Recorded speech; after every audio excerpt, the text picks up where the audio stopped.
We are about to unfold the truly epic, honestly cinematic journey of a footballer whose entire legendary career started with, well, nothing more than a scrap of paper. We're going to explore the life of a boy who was told his body was fundamentally broken, who carried the impossible weight of an entire nation on his shoulders, and who ultimately showed the whole world what it actually means to just never stop showing up. Before I even tell you his name, let's talk about that piece of paper. Picture this. It's the year 2000. Carlos Rekschak, the sporting director of FC Barcelona, is sitting in an office. He's just watched a tiny 13-year-old kid train for exactly. It's the year 2000. Carlos Rekschak, the sporting director of FC Barcelona, is sitting in an office. He's just watched a tiny 13-year-old kid train for exactly 20 minutes. And honestly, those 20 minutes were all he needed. Rekschak literally couldn't stop thinking about what he just saw. But he had a massive problem. He didn't have any official contract paper on him. Desperate not to lose this once-in-a-lifetime talent, he actually grabbed a paper napkin off the table, scribbled the terms of an agreement on it, and signed it right there. And yeah, that exact napkin still exists today. Now, to really understand the weight of that napkin, we have to flash back a bit to June 1987. We're in Rosario, a working-class city in Argentina. Here you've got this tiny 4-year-old kid who just wanted to play at the local club, Grandoli. The coach takes one look at him, sees he's way younger and so much smaller than the other boys, and flat out says no. But his grandmother, Celia, who he was actually named after, by the way, she was standing right there on the touchline and she insisted. She said yes. She saw his magic way before anyone else did. Devastatingly, she passed away when he was just 10 years old. But he never forgot her. Every single time he scores a goal, you'll see him point 2 index fingers straight up to the sky. He's pointing to her. Okay, but the story takes a really dark turn right around here. By the time he was 9, playing for Newell's Old Boys, it became glaringly obvious that something was wrong. He just wasn't growing. The diagnosis? Growth hormone deficiency. His body simply wasn't producing enough of the hormone you need to grow normally. Without treatment, he'd be trapped in that tiny frame permanently. And in the highly physical world of football, that literally meant his career was over before it had even started. The treatment did exist, but it wasn't easy.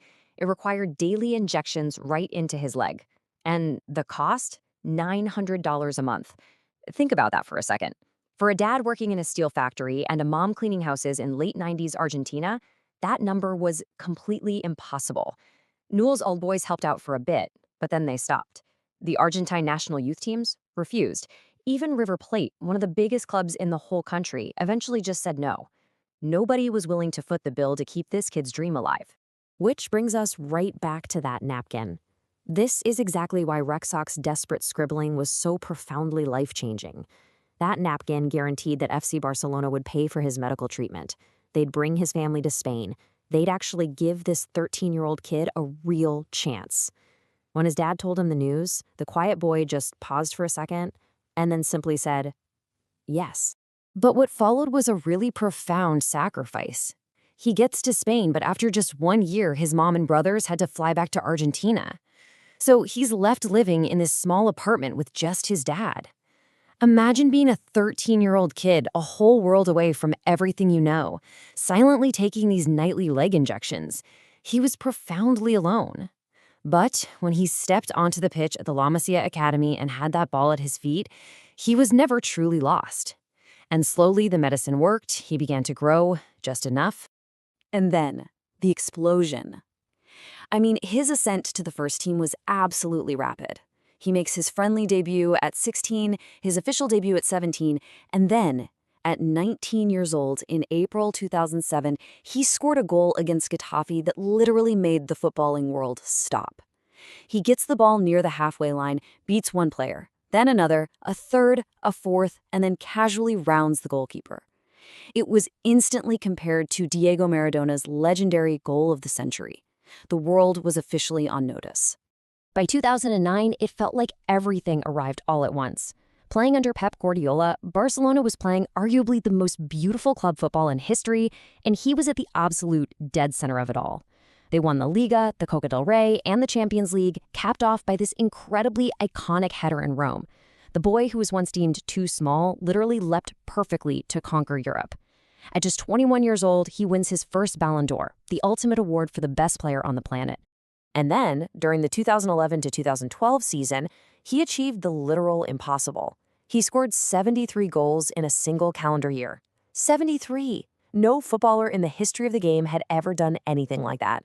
He absolutely shattered a decades-old record so thoroughly that it honestly felt like science fiction. His individual dominance was just completely unmatched.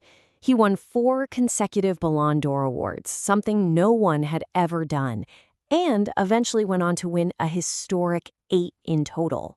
8! He scored 672 goals for Barcelona alone and lifted 35 trophies for the club. By literally every metric imaginable, he was conquering the footballing universe. But there's a heavy flip side to this. Despite having absolutely everything at the club level, every single summer Argentina went to a major tournament, and every summer it ended in pure agony. He lost the 2007 Copa final. He lost the 2014 World Cup final, the 2015 Copa final, and the 2016 Copa final. Year after year, the one trophy he wanted more than anything else in the world just kept slipping through his fingers. After missing a penalty in that 2016 Copa America final loss, the weight simply became too much. At 28 years old, standing at the podium, he looked out at the crowd and uttered the words that broke Argentina's heart.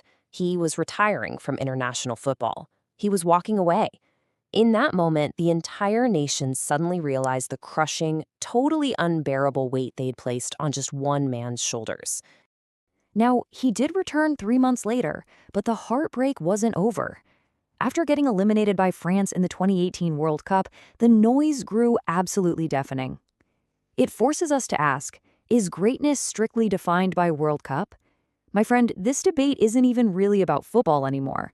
It's a heavy question about human nature. We turn humans into symbols, right? We put them on these massive pedestals and demand complete, flawless perfection. We ask if someone is incomplete without one specific trophy, without ever stopping to ask if that's actually a fair burden to place on a human being. But then came 2021. This is the monumental shift. At 33 years old, facing what really felt like his very last real chance, he led Argentina into the Maracanã, the absolutely legendary stadium of their greatest rival, Brazil. Argentina hadn't won the Copa America in 28 long years, but they managed to hold on to a 1-0 lead. They suffered, they defended like their lives depended on it, and finally they won. When that final whistle blew, he didn't run around, he didn't scream, he simply collapsed, face down on the grass, and just cried. His teammates immediately piled on top of him, weeping right along with him.